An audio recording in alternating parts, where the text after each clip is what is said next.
Now, I want to share a story with you, and this is actually an article that I wrote over the weekend called All Wars Are Bankers' Wars. And I went in, I did a lot of research. It's posted to the front page of whatreallyh.com. I understand it's already gone viral. It's being reposted around the web. But I wanted to basically tell it to you here on the radio show. And it's a very long story. We're probably going to take the rest of the hour to do it. But it's something that you need to understand, that all of these wars and assassinations that we're told are crazed lone nut assassins or weapons of mass destruction or bringing democracy, all of them track back to the private central bankers as the initiating event. And the more you study this, the more you will realize all the wars are wars for the bankers, for the private central bankers. And I know a lot of people are going to have difficulty comprehending this, just how many of these wars we have fought as a nation were fought for no other purpose than to force private central banks onto nations that did not want them. So we're going to have a few examples so you understand why at this particular time in history the United States government is mired in so many wars against so many foreign nations. And there's plenty of precedents for this. Now, going back to the beginning, the United States fought the American Revolution primarily over King George III's Currency Act, which forced the colonists to abandon their own government-issued currencies and conduct business only using printed banknotes borrowed at interest from the Bank of England. If you go back to the writings of Ben Franklin, direct quote, the refusal of King George III to allow the colonies to operate an honest money system which freed the ordinary man from the clutches of the money manipulators was probably the prime cause of the revolution. That's Ben Franklin. Now, our public schools don't teach that because you're not supposed to know that the bankers were really behind the American Revolution. After the Revolution, the United States adopted a revolutionary, radically different economic system in which the government issued its own value-based currency so that private banks couldn't skim the wealth of the people through interest-bearing banknotes. So the American Revolution was fought primarily to free the American people from King George III's Currency Act, which ordered them to conduct all business using printed banknotes borrowed at interest from the Bank of England. So the Bank of England was just, raking in wealth from the labor of the American people in exchange for ink and paper. And that fueled the anger that led to the American Revolution. Your public schools don't spend a lot of time on that, but that was really what it was all about. So the revolution was over, the United States was born, but the private bankers are nothing if not dedicated to their schemes to acquire other people's wealth, and they knew full well how easy it is to corrupt a nation's leaders. Now, just 1 year after Mayor Amschel Rothschild had uttered his infamous, "Let me issue and control the nation's money, and I care not who makes the laws," private bankers succeeded in setting up a new private central bank called the First Bank of the United States, largely through the efforts of the Rothschilds' chief supporter in the United States, Alexander Hamilton. Now, this First Bank of the United States was founded in 1791, and by the end of its 20-year charter, the First Bank of the United States had almost ruined the nation's economy while enriching the bank's owners. As a result, Congress refused to renew the charter and signaled their intention to go back to a state-issued, value-based currency on which the people paid no interest at all to any banker. This resulted in a threat from Nathan Mayer Rothschild against the U.S. government. Quote, "Either the application for renewal of the charter is granted, or the United States will find itself involved in a most disastrous war." End quote. Congress still refused to renew the charter for the First Bank of the United States, whereupon Nathan Mayer Rothschild railed, quote, "Teach those impudent Americans a lesson. Bring them back to colonial status." End quote. Financed by the Rothschild-controlled Bank of England, Britain then launched the War of 1812 to recolonize the United States and force them back into the slavery of the Bank of England's banknotes, or to plunge the United States into so much debt they would be forced to accept a new private central bank. And the plan worked. Even though the United States won the War of 1812, Congress was forced to grant a new charter for yet another private bank, issuing the public currency as loans at interest, the Second Bank of the United States. Once again, private bankers were in control of the nation's money supplied and cared not who made the laws or how many British or American soldiers had to die for it. So once again, the nation was plunged into debt, unemployment, poverty by the predations of the private central bank, and in 1832, Andrew Jackson successfully campaigned for his second term as president under the slogan, "Jackson and no bank."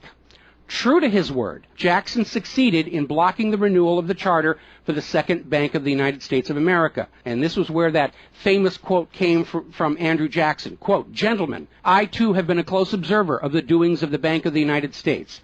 I have had men watching you for a long time, and I am convinced that you've used the funds of the banks to speculate in the breadstuffs of the country. When you won, you divided the profits amongst you, and when you lost, you charged it to the bank. You tell me that if I take the deposits from the bank and annul the charter, I shall ruin 10,000 families. That may be true, gentlemen, but that is your sin. Should I let you go on, you will ruin 50,000 families, and that would be my sin. You are a den of vipers and thieves. I've determined to rout you out, and by the eternal God, I will rout you out. End quote. Andrew Jackson. Shortly after the charter for the Second Bank of the United States expired, there was an assassination attempt on Andrew Jackson, and it failed when both pistols used by the assassin, Richard Lawrence, failed to fire. Later on, Lawrence explained the motive for the assassination by saying that with President Jackson dead, money would be more plenty. So it was an assassination motivated by the interests of the bankers. Now, our public school system is as subservient to the bankers' wishes to keep certain history from you, just as the corporate media is subservient to Monsanto's wishes to keep the dangers of GMOs from you, and the global warming cult's wishes to conceal from you the fact that Earth has actually been cooling for the last 16 years. So it should probably be no surprise that the financial dimension of the Civil War are not well known to the average American. It's portrayed in our history books and our popular media as an internal dispute over slavery, but in fact it was a war with global implications. When the Confederacy seceded from the United States, the bankers once again saw the opportunity for a rich harvest of debt and offered to fund Lincoln's efforts to bring the South back into the Union at 30% interest. Lincoln remarked that he would not free the black man by enslaving the white man to the bankers, and using his authority as president, issued a new government currency, the greenback. This was a direct threat to the wealth and power of the central bankers, who quickly responded. This is a quote from the London Times following Lincoln's issuance of the greenbacks. Quote, "If this mischievous financial policy, which has its origin in North America, shall become indurated down to a fixture, then that government will furnish its own money without cost. It will pay off debts and be without debt. It will have all the money necessary to carry on its commerce. It will become prosperous without precedent in the history of the world. The brains and wealth of all countries will go to North America. That country must be destroyed, or it will destroy every monarchy on the globe." So, goaded by the private bankers, much of Europe supported the Confederacy against the Union, with the expectation that victory over Lincoln would mean the end of the greenback. France and Britain seriously considered an outright invasion on the United States in support of the Confederacy, but they were held at bay by Russia. A little bit of history most Americans don't understand. Russia came to the aid of Lincoln's Union during this crisis. Now, at that time, Russia had just ended their serfdom system, and they had a state central bank similar to the system the United States had been founded on. Now, free of European intervention, the Union won the war, and Lincoln announced his intention to go on issuing the greenbacks. Following Lincoln's assassination, the greenbacks were pulled from circulation, and the American people forced to go back to an economy based on banknotes borrowed at interest from the private bankers. So finally, in 1913, the private central bankers of Europe, in particular the Rothschilds of Great Britain, the Warburgs of Germany, met with their American financial collaborators on Jekyll Island, Georgia, to form a new banking cartel with the express purpose of forming the Third Bank of the United States, with the aim of placing complete control of the United States money supply once again under the control of private bankers. Owing to hostility over the previous banks of the United States, the name of this third bank was changed to the Federal Reserve, in order to grant the new bank a quasi-governmental image. But in fact, it is a privately owned bank. It's no more federal than Federal Express. In fact, last year, the Federal Reserve successfully rebuffed a Freedom of Information lawsuit by Bloomberg News on the grounds that as a private banking corporation, and not actually a part of the U.S. government, the Freedom of Information Act did not apply to the operators of the Federal Reserve. So 1913 proved to be a transformative year for the nation's economy. First, with Congress' passage of the 16th Income Tax Amendment and the false claim it had been ratified. Here's another direct quote. "I think if you were to go back and try and find and review the ratification for the 16th Amendment, which was the internal revenue, the income tax, I think if you went back and examined that carefully, you would find that a sufficient number of states never ratified that amendment," end quote. That's U.S. District Court Judge James C. Fox in Sullivan versus United States, 2003. Later that same year, 1913, and apparently unwilling to risk another questionable amendment, Congress passed the Federal Reserve Act over the Christmas holiday in 1913, while members of Congress opposed to the measure were at home. This was a very underhanded deal, as the Constitution explicitly vests Congress with the authority to issue the public currency, does not authorize its delegation, and thus would have required a new amendment to transfer that authority to a private bank. But pass it, Congress did, and President Woodrow Wilson signed it as he promised the bankers he would in exchange for generous campaign contributions. Now, President Wilson later regretted that decision. You've probably heard this quote before, but you're going to get it again. Quote, "I am a most unhappy man. I have unwittingly ruined my country. A great industrial nation is now controlled by its system of credit. We are no longer a government by free opinion, no longer a government by conviction and the vote of the majority, but a government by the opinion and duress of a small group of dominant men." That was Woodrow Wilson writing in 1919. Now, 1 year after the passage of the Federal Reserve Act, World War I started, and it is important to remember that prior to the creation of the Federal Reserve, there was no such thing as a world war. Now, World War I actually started between Austria, Hungary, and Serbia, but quickly shifted to focus on Germany. Why Germany? They didn't start the war. Why was Germany the villain in World War I? Well, the real reason was their industrial capacity was seen as an economic threat to Great Britain. Great Britain's pound was already in decline at the time because too much economic emphasis was on banking and finance, and not enough was on agricultural development, industrial development, and infrastructure. It's very much like the situation we have in the United States right now. All the financial operatives, they want to play the Wall Street games, and other parts of the economy are being neglected. We've lost a great deal of our manufacturing. We're not the agricultural exporter we used to be because everybody's over there at Wall Street playing in that giant open-air casino. Now, pre-war Germany did have a private central bank, but it was under strict control by the German government to keep inflation at reasonable levels and to make sure that all of the German economy was being properly funded, just like Putin did with their central bank about a month ago. Under government control by the German government, investment was guaranteed to internal economic development, and as a result, Germany had become a major manufacturing technological power. They were exporting products that Great Britain could not compete with. So in the media of the day, Germany was portrayed as the main opponent of World War I. And not just defeated, it was flattened. Now, following the Treaty of Versailles, Germany was ordered to pay the war costs of all the participating nations, even though Germany had not started that war. This amounted to 3 times the value of all of Germany itself. Germany's private central bank, to which the German government had gone deeply into debt to pay the cost of the wars, was allowed to break free of government control. That led to the massive inflation of the Weimar Republic, followed, permanently trapping the German people in endless debt. And money speculators were running rampant, and it led to these situations where you had literally a whole basket full of paper notes to get a loaf of bread. Now, when the Weimar Republic collapsed economically, it opened the door for the National Socialists to take power. Their first financial move was to issue their own state currency, which was not borrowed from private central banks. It was based on a unit of value, not a unit of debt. Freed from having to pay interest on the money in circulation, Germany blossomed and quickly began to rebuild its industry. It was an amazing transformation to see. The media called it the German miracle. Time magazine lionized Hitler for the amazing improvement of life for the German people and the explosion of German industry, and they even named him Time magazine's Man of the Year in 1938. And then once again, Germany's prosperity and freedom from a private central bank loaning the public currency at interest became a threat to other nations and other powers. I have a couple of quotes here from Winston Churchill that tells you what was really going through the minds of Europe in the years leading up to World War II. Quote, "Should Germany merchandise again," which means do business, "should Germany merchandise again in the next 50 years, we have led this war, World War I, in vain." That was Winston Churchill writing in the Times in 1919. Another quote, "We will force this war upon Hitler if he wants it or not," end quote. Winston Churchill in a 1936 radio broadcast. Quote, "Germany becomes too powerful. We have to crush it," end quote. Winston Churchill in November 1936 speaking to U.S. General Robert Wood.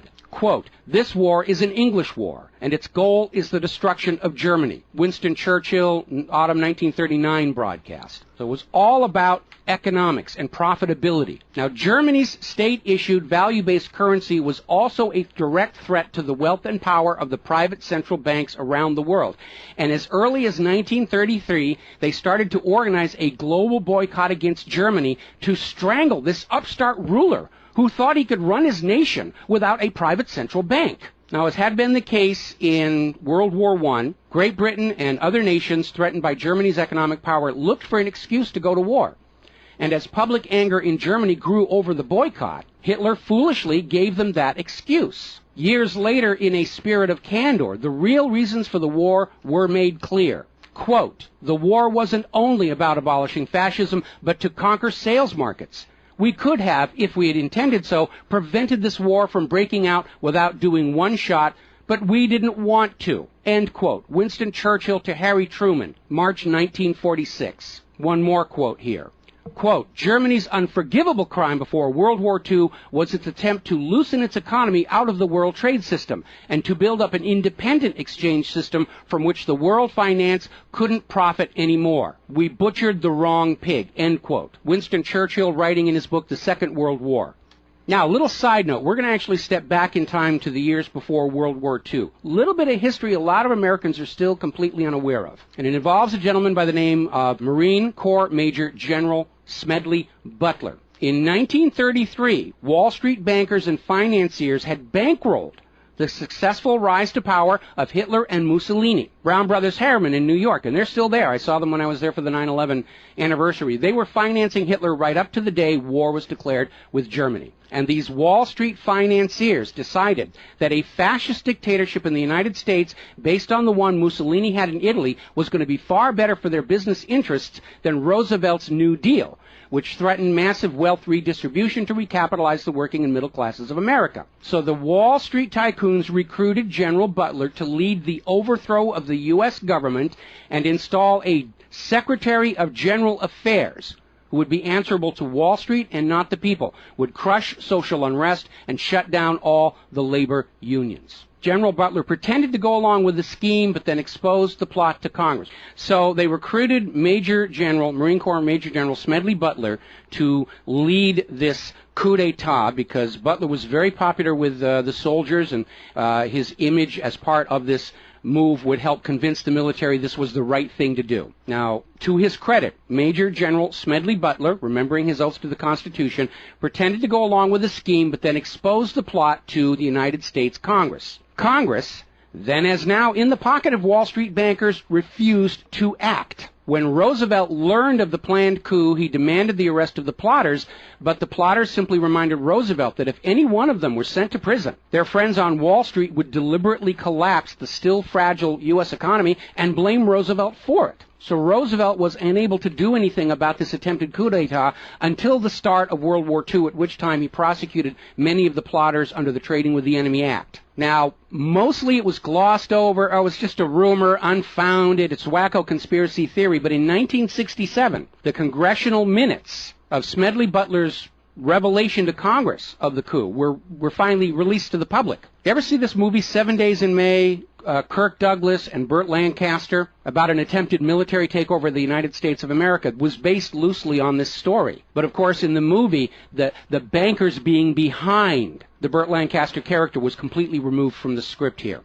Now, Smedley Butler is also famous for writing a work called War is a Racket, and I would like to read you a quote from that. Quote, "I spent 33 years and 4 months in active military service as a member of our country's most agile military force, the Marine Corps. I served in all commissioned ranks from second lieutenant to major general. And during that period, I spent more of my time being a high-class muscle man for big business, for Wall Street, and for the bankers. In short, I was a racketeer, a gangster for capitalism. I suspected I was just part of a racket at the time. Now I'm sure of it. Like all members of the military profession, I never had an original thought until after I left the service. My mental faculties remained in suspended animation while I obeyed the orders of the higher-ups. This is typical with everyone in the military service. Thus, I helped make Mexico and especially Tampico safe for American oil interests in 1914. I helped make Haiti and Cuba a decent place for the national City bank boys to collect revenues in. I helped in the raping of half a dozen Central American republics for the benefit of Wall Street. The record of racketeering is long. I helped purify Nicaragua for the International Banking House of Brown Brothers in 1909 through 1912. I brought light to the Dominican Republic for American sugar interests in 1916. In China in 1927, I helped see to it that the Standard Oil went its way unmolested. During those years, I had, as the boys in the back room would say, a swell racket. I was rewarded with honors, medals, and promotion. Looking back on it, I feel I might have given Al Capone a few hints. The best he could do was operate his racket in 3 city districts. I operated on 3 continents. General Smedley Butler, former U.S. Marine Corps Commandant, and he wrote that in 1935. So, now moving forward here. As president, John Fitzgerald Kennedy understood the predatory nature of private central banking. He understood why Andrew Jackson fought so hard to end the Second Bank of the United States. So Kennedy wrote and signed Executive Order 11110, which ordered the U.S. Treasury to issue a new public currency called the United States Note. Now, Kennedy's United States notes were not borrowed from the Federal Reserve. They were created by the U.S. government and backed by the silver stockpiles held by the U.S. government. It represented a return to the system of economics the United States had been founded on, and it was perfectly legal for Kennedy to do so under the Constitution. All told, some $4.5 billion went into the public circulation, which eroded interest payments to the Federal Reserve and loosened their control over the nation. 5 months after signing Executive Order 11110, John F. Kennedy was assassinated in Dallas, Texas, and the United States notes pulled from circulation and destroyed. Following Kennedy's assassination, John J. McCloy, president of the Chase Manhattan Bank and president of the World Bank, was named to the Warren Commission. Now, I don't care how good a banker he is, he's not qualified to be investigating a murder, which is what we were told the Warren Commission was all about, to get the truth of the assassination. But we all know that the Warren Commission was there to cover up what was going on, and obviously we can presume safely that John J. McCloy's presence on the Warren Commission was to make sure the American public never got even a hint of the financial dimensions behind the assassination. So, as we enter the 11th year of what I am certain future history will most certainly describe as World War III, we need to examine the financial dimensions behind all these wars. Why are we here? Why are our children being killed and crippled? Is this another war for the profit of the private central bankers? And the answer is yes.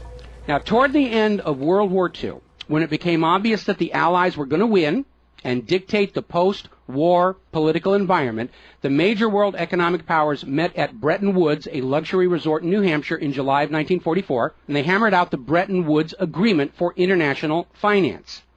The British pound lost its position as the global trade and reserve currency to the U.S. dollar. There are indications this was part of the price demanded by Roosevelt in exchange for the U.S. entry into the war. Now, absent the economic advantages of being the world's go-to currency, Britain was forced to nationalize their Bank of England in 1946. The Bretton Woods Agreement, ratified in 1945, in addition to making the dollar the global reserve and trade currency, obligated the signatory nations to tie their currencies to the dollar. The nations that ratified Bretton Woods did so on 2 conditions. The first was that the Federal Reserve would refrain from overprinting the dollar, basically as a means to loot real products and produce from other nations in exchange for ink and paper. It basically was an imperial tax imposed by the U.S. economic system on the rest of the world. That assurance of no overprinting was supposedly backed up by the second requirement, which was that the U.S. dollar would always be convertible back to gold by the U.S. government at $35 an ounce. Now, of course, the Federal Reserve, being a private bank and not answerable to the U.S. government, did in fact start overprinting paper dollars, which were sent to other nations around the world, and under Bretton Woods, they had to send back products and produce and raw materials at full value. And much of the perceived American prosperity of the 1950s and 60s was the result of these foreign nations having to send real raw materials, goods, produce, back to the United States in exchange for these little pieces of paper with ink all over them, because they were forced to accept these paper notes as being worth $35 per ounce of gold. Then in 1970, France started looking at this huge pile of printed paper notes sitting in their bank vaults, for which real French products like wine and cheese had been traded, and it notified the United States government that they would exercise their option under Bretton Woods to return all those paper notes for gold at the agreed-upon $35 per ounce exchange rate. The problem was the United States had nowhere near the gold to redeem all those paper notes. So on August 15, 1971, Richard Nixon temporarily, nudge, nudge, wink, wink, say no more, suspended gold convertibility of the U.S. Federal Reserve notes. This Nixon shock, as it was termed at the time, effectively ended Bretton Woods, and many global currencies started to delink from the U.S. dollar. And it created another problem because the United States had been collateralizing their loans, money borrowed from other governments and foreign investors, with the American nation's gold reserves. And with the awareness that there wasn't enough gold to redeem all the Federal Reserve notes, lenders to the U.S. were starting to wonder, did the U.S. government have enough gold to collateralize their outstanding debts? Foreign nations began to get very nervous about the loans to the United States, and they were understandably reluctant to loan any additional money without some form of collateral. So what Richard Nixon did is he founded the environmental movement with the EPA and its various programs like wilderness zones and roadless areas and heritage rivers, wetlands, and all these other little different programs which all took vast areas of public lands and made them off limits to the American people, who are technically the owner of all those lands. But Nixon had no concern for the environment, and the real purpose of this land grab, under the guise of the environment, was to pledge those pristine lands and their vast mineral resources as collateral on the outstanding national debt. The multitude of all these different programs was simply to conceal the scale of the land grab and collateralization of the American people's heritage. And it actually today covers almost 25% of the entire nation, is now locked up by these EPA programs and pledged as collateral on government borrowing. Now, with open lands, available lands for collateralization already in short supply, the U.S. government embarked on a new program to shore up sagging international demand for the dollar. The United States approached the world's oil-producing nations, mostly in the Middle East, and offered them a deal. In exchange for only selling their oil for dollars, the United States would guarantee the military safety of those oil-rich nations. The oil-rich nations would agree to spend and invest their U.S. paper dollars inside the United States, particularly in U.S. Treasury bonds, which would be redeemable through future generations of U.S. taxpayers. The concept was labeled the petrodollar. In effect, the United States, no longer able to back the dollar with gold, was now backing it with oil, other people's oil. And that necessity to keep control over those oil nations to prop up the dollar has dominated America's foreign policy in the region ever since. But as America's manufacturing and agriculture has declined, the oil-producing nations faced a dilemma. Like France, they've got piles and piles of these paper notes and treasury bonds piling up in their vaults, and there really wasn't all that much except real estate they wanted to buy from the United States of America. Europe's cars and aircraft were superior and less costly. In more recent times, America's experiment with GMO food crops has led a lot of nations to simply avoid buying U.S. agricultural exports. Israel's constant belligerence against its neighbors has caused the oil-producing nations to wonder if the U.S. could actually keep their end of the petrodollar arrangement. So oil-producing nations started to talk of selling their oil for whatever currency the purchasers wanted to pay. Iraq, already somewhat hostile to the United States following Desert Storm, demanded the right to sell their oil for euros in 2000. In 2002, the United Nations agreed that Iraq had a right to sell their oil for euros under the Oil for Food program. 1 year later, 2003, the United States reinvaded Iraq, lynched Saddam Hussein, and placed Iraq's oil back on the world market, only available for U.S. dollars. Now, the clear U.S. policy shift following 9/11, away from at least attempting to appear to be an impartial broker of peace in the Mideast to one of unquestioned support for Israel's aggressions, only further eroded confidence in the petrodollar deal, and even more oil-producing nations started openly talking of trading their oil for other global currencies. So over in Libya, Muammar Gaddafi had instituted a state central bank and a value-based trade currency, the gold dinar. Gaddafi then announced that Libya's oil was for sale, but only for the gold dinar. Other African nations, seeing the rise of the gold dinar and the euro, even as the U.S. dollar continued its inflation-driven decline, flocked to the new Libyan currency for trade. This move had the potential to seriously undermine the global hegemony of the dollar. French President Nicolas Sarkozy reportedly went so far as to call Libya a threat to the financial security of the world. So the United States invaded Libya under the guise of supporting a popular rebellion. They brutally murdered Gaddafi, apparently because the object lesson of Saddam's lynching had not been enough of a message, imposed a private central bank, and returned Libya's oil output to dollars only. The gold that was supposed to be made into the gold dinars, as of the last report I could find, unaccounted for. Now, according to General Wesley Clark, the master plan for the dollarification of the world's oil nations included 7 targets: Iraq, Syria, Lebanon, Libya, Somalia, Sudan, and Iran. Venezuela, which has started selling their oil to China for the yuan, seems to be a late addition. What is notable about those original 7 nations targeted by the U.S. is that none of them are members of the Bank of International Settlements. This is the private central banker's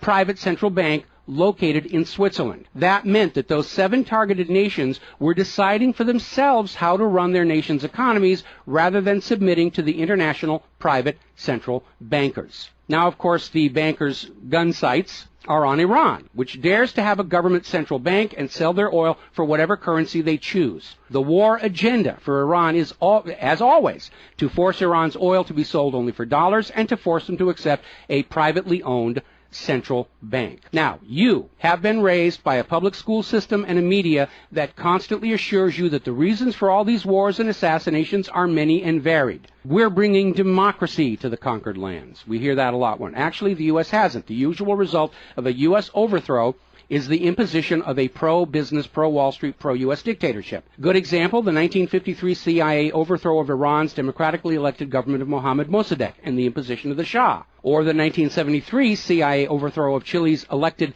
government of President Salvador Allende and the imposition of the dictator Augusto Pinochet. Another one of the excuses we'll get is we have to save the people from a cruel oppressor. That's the one they're using in Syria right now. Revenge for 9/11. That was a big one going into Iraq. And then later on, President Bush was caught on video saying, no, Iraq had nothing to do with 9/11. And behind all of them, that tired, worn-out, catch-all excuse for invasion, weapons of mass destruction.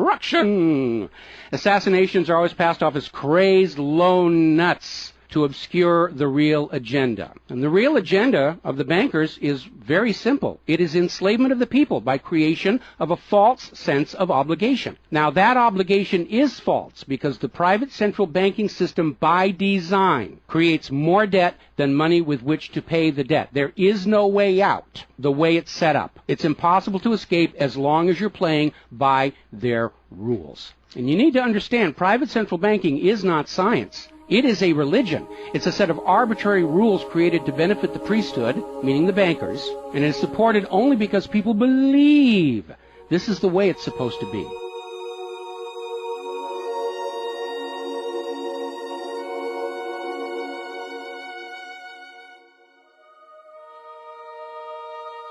It is a religion. It's a set of arbitrary rules created to benefit the priesthood, meaning the owners of the private central banks.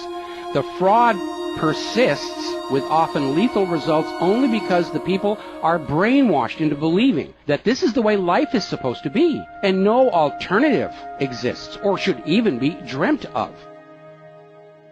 Now, this same approach, the same brainwashing, was true of 2 earlier systems of enslavement, rule by divine right and slavery, both systems built to trick people into obedience, and both now recognized by modern civilization as illegitimate. So now we are on the verge of a new era in history where we will recognize that rule by debt, rule by private central bankers issuing the public currency as a loan at interest is equally illegitimate. It only works as long as people allow themselves to believe that this is the way life is supposed to be. But you need to understand something that's the core of the issue. Private central banks do not exist to serve the people, the community, or the nation. Private central banks exist to serve their owners, to make them rich beyond the dreams of Midas, and all for the cost of ink, paper, and the right bribe to the right official, and the occasional assassination. But behind all these wars and all these assassinations, the 100 million plus horrible deaths from all of these wars, lies a single policy of financial dictatorship. The private central bankers only allow rulers to rule, only on the promise that the people of a nation be enslaved to the private central banks. Rulers who do not go along with that will be killed, their nation invaded by those other nations still enslaved to the private central banks. The bankers themselves don't fight these wars. Their children are not in these wars. A nation tries to break free of the private central bankers like Libya. All the other nations under the bankers' control pile on and destroy them. This so-called clash of civilizations you are being told about by the corporate media,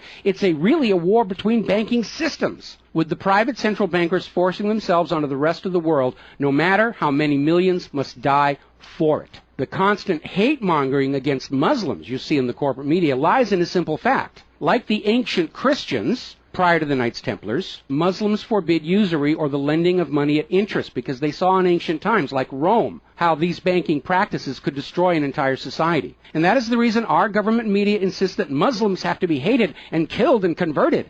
They refuse to submit to currencies loaned at interest. They refuse to be debt slaves. That makes them a threat to the natural order of the world, the new world order of global fascist dictatorship. So, off to war your children must go to spill their blood for the money junkies' gold. We barely survived the last 2 world wars. Now we're going into the third one in the nuclear bioweapon age. That is very dangerous. We have to ask ourselves, are the private central bankers willing to risk incinerating the whole planet to feed their greed? Apparently so. You as parents, as siblings, as spouses, need to ask yourself, do you really want to see your loved ones in uniform, killed and crippled, all for a bank balance sheet? But the whole point of this article, the whole point of what I'm sharing with you today, and this is all history, you can go out and hunt it down for yourself. Behind all the flag waving, behind all the propaganda, behind the crazed lone nut assassins, weapons of mass destruction, all of the modern wars this nation have fought are wars by and for the private bankers,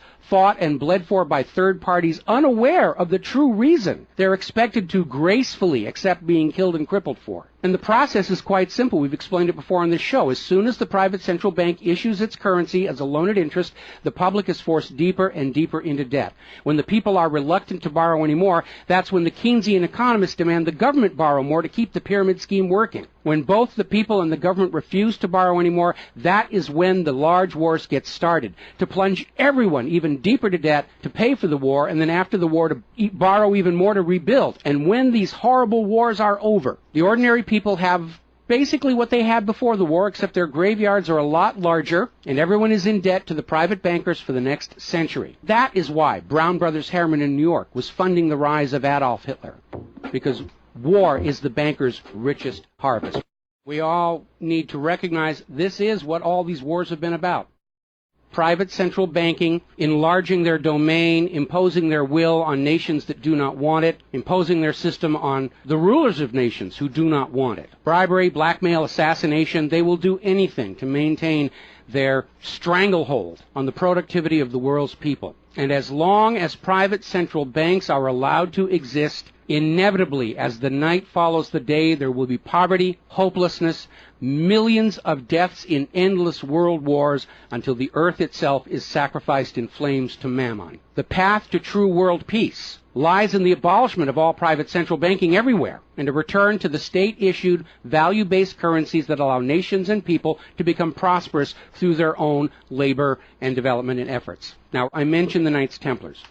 Prior to the Knights Templars, Christianity, like Islam, forbade usury because Christianity, much of Orthodox Christianity, came out of Rome, and they had seen firsthand what debt-based economies do, even to the Roman Empire. They'd seen it firsthand, so they had a ban on usury. And the Knights Templars were able to basically either bribe or blackmail the Pope to get a special dispensation that allowed them to rent money, is what they called it. They didn't call it usury, they called it renting money. A lot of modern predatory banking practices were pioneered by the Knights Templars, and they plunged Europe into hopelessly unpayable debt until finally French King Philip IV, otherwise known as Philip the Fair, did the only solution he could do, because he understood as long as you believed in the rules of the bankers, as long as you played by the rules they created to serve themselves, you are hopelessly trapped. And so Philip thought outside the box, and I know he's demonized for it, but in looking at the history of the Templars, it was his last resort. He sent messages to all of the regions in France, secret orders on the same time, in the same moment, on the same day. All of the Templars were arrested, and their commanderies, which is what they called their banks, were broken into, looking for looted wealth. They didn't find a lot of it. It was a paper empire, just like the Federal Reserve is. It's all based on paper. There's nothing of any real value there. It's all paper notes. And he sent the Templars to prison and execution, except for Scotland and Portugal, where the Pope and King Philip IV really didn't have a lot of control. I think that the governments of the world, looking at the situation, looking how close we are to seeing this current world conflict emerge into a full-blown global thermonuclear war, that maybe they need to start thinking about the wisdom of King Philip the Fair and say it's time to simply grab all these private central bankers all at the same time so they can't simply skedaddle from one nation to another and come back and try the same thing again, as they will inevitably do, because these people are addicts. They're hopelessly addicted to other people's money. That's why we call them money junkies. When we see somebody who's addicted to cocaine or methamphetamine or heroin, and we can easily see how they're destroying their home and community around them. Now we need to look at these money addicts and look at how they're destroying the entire world around them. And it's time for an intervention. It's time for us to become private central banking heretics, to stop believing that this is the way life is supposed to be, because it isn't. It isn't even the way the United States was actually started. And they're trying as hard. Look at the destruction of our nation. We used to be the world's greatest nation. Now the most generous estimate is we're down to number 16 and still falling. And yet, despite the destruction to our nation, its infrastructure, its children, its quality of medical care, the quality of its manufacturing output, we still are compelled somehow to go out and force this same banking system onto the rest of the world at the point of a bayonet. Does that make any sense at all? Not to a rational human being. To a money junkie, yeah, it's perfect. But we're really at a crisis point in history. And the first step to resolving that crisis, to not let it go any further into a potential nuclear war, is to recognize that private central banking, ruled by manufactured illusion of debt, is no more legitimate a system of governance than rule by divine right or rule by slavery. We all need to recognize the true cause of all the pain and suffering and wars. It's not the terrorists, it's not Al-Qaeda. These are just distractions and set pieces put in front of your eyes so you can't see the very clear pattern behind much of modern human history. It's a war of banking systems, with the predatory private central banks seeking to eradicate any nation and any ruler that would dare try and operate their economy outside the control of the private central bankers. That's the real cause for the war. Is it something you're willing to fight and die for, to support these private central bankers? Is it something you're willing to let your sons and daughters and brothers and sisters be blown to bloody bits for, so the money junkies can have their latest fix, just a little tiny bit more gold or a little larger number on the bottom of that brokerage statement, so they can have today's thrill, their fix of money that is bought with the blood of your children? I don't think so. But the time has come to point out what really is the cause of all causes behind all the wars and suffering that our planet is having to endure and our people are having to endure. The common enemy of all humankind are private central banks issuing the public currency as a loan at interest. And as history will show, they will do anything, up to and including global wars, to keep their lock on yours and your children's future economic well-being and productivity. We're not a free society. Media will tell us that we're free, but we're not free. We are slaves. Our slave chains are made of paper, and that paper is the Federal Reserve note. Too few of our leaders have tried to stand up to this system of enslavement, usually with lethal results. But if all the people of the world at the same time stand up and say no more private central banks, it will come crashing down, just as slavery did, just as rule by divine right did, and then we'll be embarking on a new era in human history, where the emphasis on social development is on the people and not on the money junkies.